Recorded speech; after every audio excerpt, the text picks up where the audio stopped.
Yo, what's the crack? Today's video is an example on how I typically progress my workouts.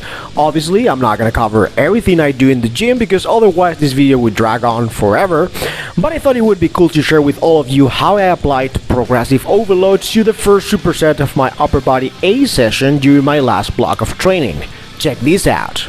As you can see on the screen, I'm putting together a heavy hip hinge and a bench press, which is something I had never done before, but I gotta say I'm truly enjoying this combo. The first exercise is fantastic to overload the entire posterior chain. However, my main goal with this variation of the deadlift is to expose my upper, middle, and lower back to a level of mechanical tension that cannot be replicated with either pull-ups or rows of any kind. The following movement is a great upper body developer, although I'm using this bench press variation almost exclusively for overall chest growth.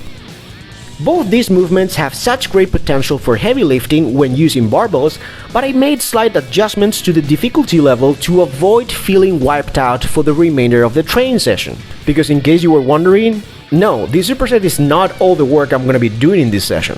For the first exercise, I shortened the range of motion by about 4 inches and I did it with straps. So technically it was more of a rack pull without a rack. An elevated conventional deadlift of a sort, if you will. I used 2 plates as elevated platforms. Instead of using a barbell for the second movement, I went for a pair of dumbbells. I've been doing this bench press variation for the last few months and I'm digging it. My chest feels amazing when I do these. I've been in a honeymoon phase with this bench press variation lately, to be honest. I'm starting to see some progress in my chest development after consistently overloading this exercise for over 3 months now. For intermediate and advanced lifters, small changes like these are great to manage fatigue levels over the course of several weeks, while you still get to overload a hip hinge and a bench press in a superset fashion on a regular basis. Anyhow, I completed 3 supersets of rack pulls and dumbbell bench press in week 1. The first movement is supposed to be the heavy hitter of the sets, so I picked a weight I could do around 6 reps with. Judging from the videos, I could probably have done 1 to 2 more reps before reaching failure in each of the sets. But I don't want to dig myself into a deep hole in the first week already, so I'm happy to leave a little bit of energy in the tank. For the second movement, I picked a load I thought I'd do around 8 to 10 reps with, but as it turned out, I went past that range with relative ease. I completed 12 reps in each set and even managed to leave 1 more rep in reserve. It was the first week, so it wasn't a big deal for me to have used a slightly lighter resistance than what I would have liked. The problem was that those 2 dumbbells were the heaviest in the gym, so as you'll see shortly after, I have to find a solution to this situation in the upcoming weeks. All in all, I total around 2500 kg in the hip hinge and almost 2000 kilo for the dumbbell bench press. Put together, I completed 4500 kg of work. Keep this number in mind because the goal of this hypertrophy block is to gradually increase the workload week after week. Alright, now that we are all clear on what I'm doing on the screen, I'd like to shift the focus to the actual progression I carried out with the 2 movements. As I said before, week number 1 could be a wild card sometimes in that you might miscalculate things slightly. If anything, I typically play it rather conservative. Even if I end up undershooting some of the numbers, that's okay. If that happens, I don't worry too much about it because I can make any necessary adjustments moving forward. If you've been trained consistently for a couple of years, you kind of know already where you're at with most exercises.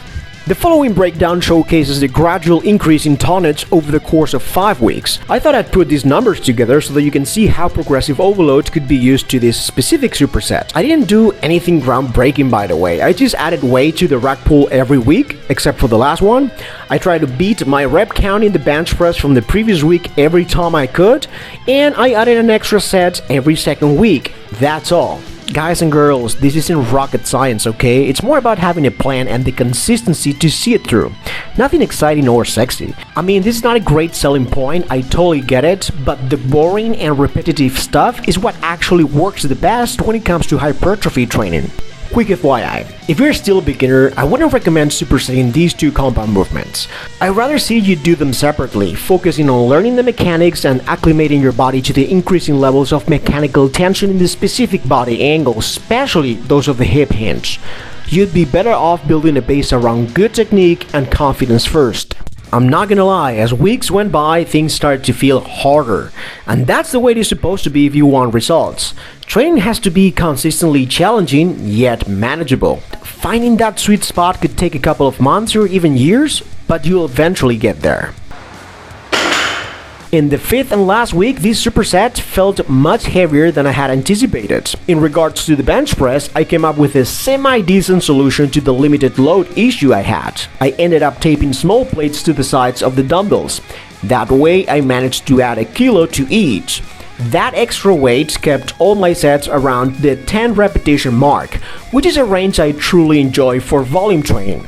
I'm just glad that I'm making good strides with this bench press variation. Although I might have been able to complete at least one more rep during the rack pulls in the first few sets, by the fourth set I started to feel how my overall fatigue was accumulating rapidly, to the point where the last set was a 0 RIR on the elevated deadlift, and there were even small signs of technique breakdown. And to be quite frank, muscular fatigue is a line I rarely ever cross in training when it comes to heavy hip hinging. On the whole, I have to say that I feel like this superset progression in general, and the rack pull in particular, do a pretty good job at capturing the balancing act of going quite hard without maxing out the effort level. In fact, I only redline in the last rep of the last superset out of 19 in total.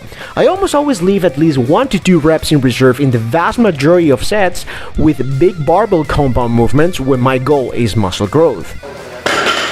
As for the dumbbell bench press, my strategy in week number 5 was very simple.